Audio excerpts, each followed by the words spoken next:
Hey guys, I am back with another book review, but I have some first things to tell you about this book review because it's going to be a little different than the normal ones that I've been posting. This one is going to be way longer because it's not just a book review, it's going to be a movie comparison review. And B, it is going to have spoilers in that sense because I'm going to be going through the entire story of the book. And I am going to be talking about how it compares to the movie and, of course, whether I liked or which one I liked more, etc. So this is The Best of Me by Nicholas Sparks. So if you want to watch this movie or read this book and don't want to know what happens, then I recommend just stop watching. I'd love for you to continue to watch my video, but I don't want to ruin it for you because it's a good book and it's a good movie. So with that being said, we're going to start the review. So I finished reading this book not too long ago. I had originally picked it up because we were, in December, supposed to read a book written by an author from our state, and Nicholas Sparks is from North Carolina. So that is why I originally picked it up. I've read a few of Nicholas Sparks' books, and I've always enjoyed reading them. They're not really a genre that I look for because it is definitely a romance story, and it's cute. It's predictable. Even with the surprise ending, if you read it, and I'm going to go over that in a minute, but it's still pretty predictable. You knew that it was going to go the way it did. So the book itself, I loved. I loved the way that they illustrated everything in here, and I was really, really nervous to watch the movie because I have watched movies where the tendency is they change the entire storyline. They leave the same characters and then change how everything happens, especially when it's as tragic as the ending of this book is. I expected it to be worse. But I'm going to tell you that although there were parts of the book that I loved so much more, overall, I liked the movie better, which is crazy. Although, I'm not sure, having watched the movie, I would have understood some of the parts of the movie without having read the book. There were parts that didn't really get explained very much about the guy that he was living with, like the whole point of where they went back to his funeral.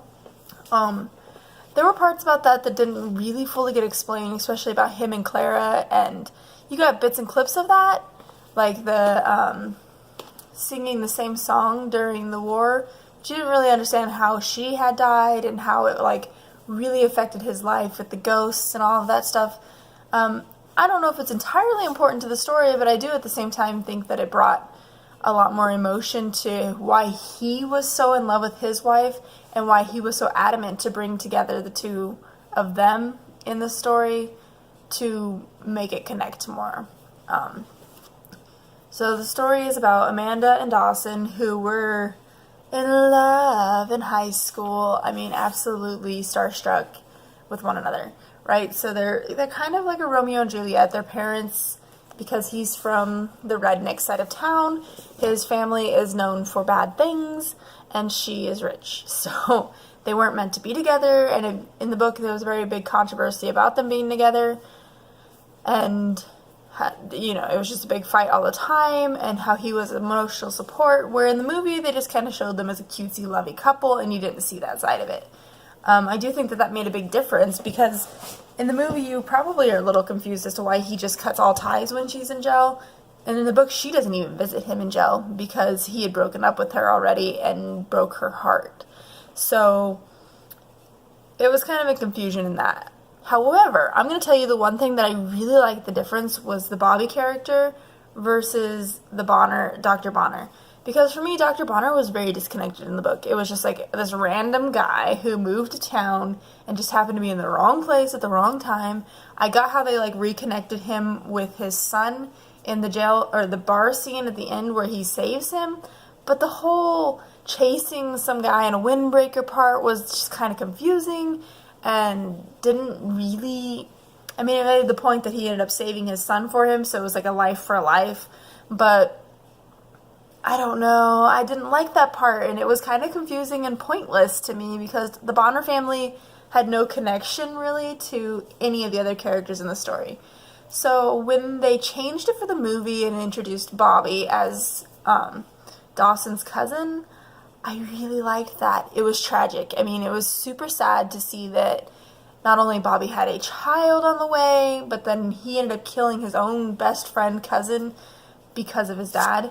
So for me, that it was tragic, but it made the connection of the extent of like sending money and the why he hated his family so much and all of that just made so much more sense because yeah, he was sending money to some family that it was a super accident in the book, but I can understand why he was helping pay for his cousin's family and the baby and all of that so much more in the movie, and that connection to me was a lot more significant. So I'm glad that they did change that because the book is good, but that was one of the things that I was just like, why would you keep sending money for 20 years over that? And so I like that part of the book so much more. However, in the movie, it was weird to me that he didn't rat his dad out in jail, but had this huge hatred for him towards the end of the movie, to the extent, and that there was mutual hatred, where in the book they had talked about how his dad didn't like him and he had ashamed his dad or whatever by beating the tar out of him during the scene at the garage. So he had beat the tar out of his dad, and so it had ashamed him, and they had never spoken again, and eventually his dad had just died from old age, but had never caused any more issues because it was his son after all. However, in the movie, they made him out to, you'd think that he would have forgiven Dawson because at court, he never calls his dad out and never gets him in as much trouble, or as far as what I had noticed, I thought. And so when he comes back to visit and runs into his dad having taken Bobby's son, I expected him to, the scene in the house where he takes Bobby's son away from him and says, you do not destroy his life too, I expected. But then when it came down to the way that Dawson ends up dying in the movie, I was really upset that that was how he had died. Because I understood the other uncles or whatever having this hatred and everything of him. But when it came to his dad being the one that killed him, I didn't get it. Like, I didn't like how they changed that. And then it just kind of gave him less of a heroic ending, where I did like how he was saving someone's life and died in the process of saving someone's life in the book. It gave him more of a heroic ending and more of a meaning as to why he would have donated his heart and his organs and whatever. And then the other part of the book that I really was a little bit more confused about was why Amanda's family was less described and less important in this story. I feel like a lot of the reason as to why the story goes the way it does is she has that huge conflict between loving her husband in his imperfections and loving Dawson for what he was. So you saw that her husband was drunk, but you didn't see her have this huge connection with her family, her children, and then that she even loved her husband. You, throughout the whole movie, are thinking, well, he's a douchebag. They're going to not end up together. She's going to end up with Dawson because he's not worth being around. But in the book, I loved how that they showed the importance of marriage anyways. Like, you may not get along with your husband all the time, but it's important that you still love each other and you have a family, you've established your life, and that you give them the chance to change.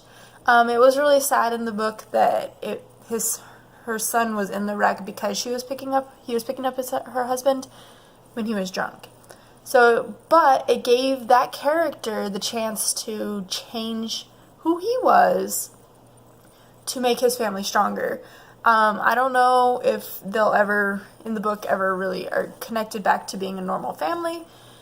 But I do think that it was important that he came off as their dad and was willing to stop drinking and everything to be a better dad, if not a better husband.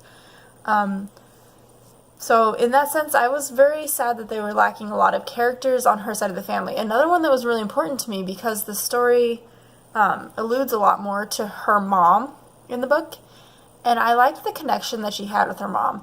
Although at first it was very strained, all it took was that one moment on the porch where they just connected and they understood each other that made the book so much more significant, because having that mom-daughter connection from someone that they thought they didn't get along with and didn't really know anything about one another made the book seem so much more deep than the movie, where the mom is in this much of the movie. Like this little snippet clip, and it seemed absolutely pointless to have her in the movie at all. There was no reason to even include her. So let me think if there's anything else. Oh, I did like in the movie how she learned about the heart from her mom, though, so that it was like more of a personal thing, where in the book it kind of like, oh, la la la la, and just led to like nothing. Or no, she learned it from her son, who had gotten the heart transplant. So I liked how they had included more of a reason as to why they found out about the heart, where in the book it was kind of like, oh yeah, well I just kind of did the math and must have been his heart. So it was kind of, I don't know. But my perception, if I had not read the book, the movie's good. There was a lot more to the book and details, and you definitely, I think having not read the book, the movie would have been a little bit confusing in parts. But having read the book and then watched the movie, I love the movie, which surprises me. And normally I come out like, oh, they changed so much. And they did. They changed a lot. But it made it more intense. It made a more of a connection, at least on the Bobby side, as to why things happened the way they did. And although it was missing some things on her side, I feel like the story was more focused on Dawson than it was on Amanda and their relationship. But I can't say I didn't hate it. I love the book and I love the movie, and it's very mutual. I like both. So I hope that you have either read the book or watched the movie, and if you've watched or read, do the opposite so that you can see the differences, because it's one that I was actually surprised with. It was done well, both sides. So I hope you've enjoyed my review, and I hope I didn't ruin anything for you if you haven't read it, but I'm so excited. I was very excited to be able to read this and then do the movie review for you too, because I don't feel like that happens enough. So I will keep reading and be back with more reviews soon.